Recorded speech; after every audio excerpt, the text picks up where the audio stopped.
কি হলো, তুমি আমার স্বামীকে মারলে কেন? দেখো না মা, আমি একটা বৃদ্ধ মানুষ, মেয়েটাকে নিয়ে বাড়িতে একা থাকি, আর এই শয়তান আমার মেয়েটাকে বিয়ে করার প্রতিজ্ঞা করে কুমারী মা বানিয়ে দিয়েছে। তোমাকে এক্ষুনি একে বিয়ে করতে হবে। যাও বিয়ের মালার উপর কি দাঁড়া। কেঁদো না বোন, আজ থেকে আমরা দুই সতীরা একসাথে ঘর করবো।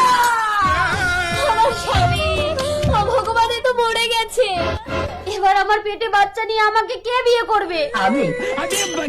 বাবা, আমার মেয়ের গর্ভে কিন্তু অবৈধ সন্তান আছে। না, অবৈধ না, এর গর্ভে আমার স্বামীর সন্তান।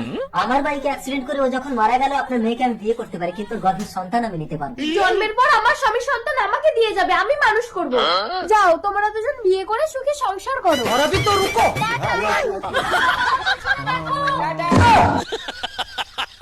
বাহার কি লাগছে?